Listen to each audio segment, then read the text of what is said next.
ဆရာကြီးမင်္ဂလာပါရှင်မင်္ဂလာပါသမီးအခုမေကွန်းရှင်ကဒေါ်မွန်မွန်မှာဟုတ်ပြီ40ပါဆရာကြီးဟုတ်ပြီအိမ်ရှင်မတာမွေရပါရန်ကုန်နော်ဟုတ်ကဲ့ဆရာကြီးရှင်နဲ့ကျမကတဲ့ရင်သားကင်ဆာအဆင့်1တဲ့ဘယ်ဘက်ရင်သားဖြတ်ထားရပါတယ်တဲ့အဆင့်1နဲ့ဖြတ်ထားဟုတ်ကဲ့ဆရာကြီးအခုတဲ့ဆရာဝန်ညွှန်ကြားတဲ့ဆေးတွေအပြင်နဲ့ရဲယူတောက်နေပါတယ်တဲ့စနွင်းနဲ့တန်လွင်စီလဲတောက်နေပါတယ်တဲ့အဲ့ဒီသုံးခုဆိုတော့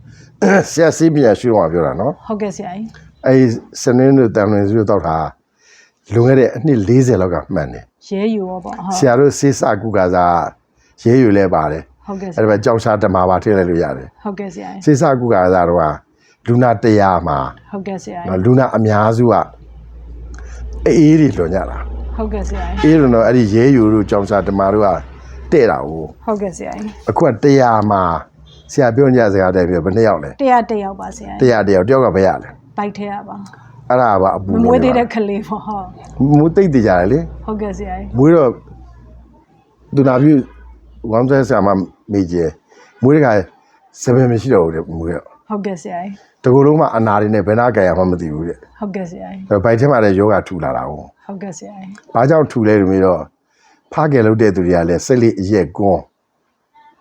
အမေလည်းချင်းကန်ဆက်ရှူရှဲဆက်ရှိတင်မောသေးတော့အဲ့ဒီစားကြတဲ့အမီးနဲ့အဖာကနေပြီးတော့ပေါင်းဆက်တဲ့သားသမီးကဘလို့ကြမ်းမှနိုင်ပါမလဲဟုတ်ကဲ့ပါဆရာကြီးသားသမီးကြမ်းမှချင်းမိဘတွေကကိုယ်တိုင်ကို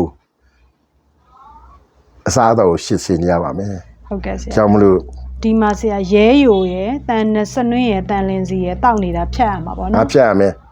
အဲ့ဒါတော့လုံးဝဖြတ်လိုက်တယ်မီဟုတ်ကဲ့ဆရာကြီးဒါတောက်ရမယ့်ခေတ်ကုန်သွားပြီဟုတ်ကဲ့ဆရာကြီးဘယ်တော့တောက်ရမှာဆိုလွန်ခဲ့တဲ့အနှစ်ဆရာတို့စိတ်စကုကစားဆိုရင်ဆရာတို့ကိုယ်တိုင်တိုက်တယ်အဲ့ဒါလိုအဲ့လိုတိုက်တာဟုတ်ကဲ့ဆရာကြီးအခုအဲ့ဒါတွေအားလုံးကအပူတွေဖြစ်သွားပြီဟုတ်ကဲ့ဆရာကြီးအပူတွေပဲမကားတော့ဘဲနဲ့ကိုအန်ဒီရပြုလာပါလိမ့်မယ်ဟုတ်ကဲ့ပါဆရာကြီးတောက်ကြည့်ပါတောက်နေလို့ကောင်းနေဆိုတာမရှိနိုင်ပါဘူးဟုတ်ကဲ့ပါဆရာကြီး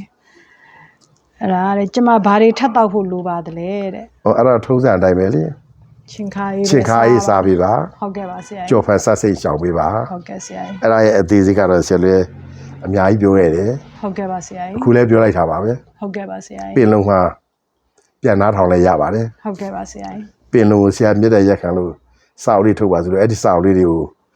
တုံးနှိုးတော့မိသားစုကျမကြီးဆိုပြီးတိုးတော့အိမ်မှာဆောင်းထားရင်ဆရာကိုအိမ်ပင့်ထားသလိုအကျိုးသက်ရောက်ပါတယ်ဟုတ်ကဲ့ပါဆရာကြီးဆရာဒါစေနာနဲ့ပြောတာပါပင်လုံးအတွက်ကြုံလာပေးတာမဟုတ်ပါဘူးဟုတ်ကဲ့ပါဆရာကြီးတန်တရားရှိမှာဆိုလို့နော်ဟုတ်ကဲ့ပါဆရာကြီးကျေးဇူးတင်ပါတယ်ဆရာကြီးယောနီတော်မနတိကာရမရှိတဲ့ကမှာနော်မေတ္တာမဖြစ်ဘဲနဲ့အဝေရာဖြစ်တယ်လေဟုတ်ကဲ့ပါဆရာ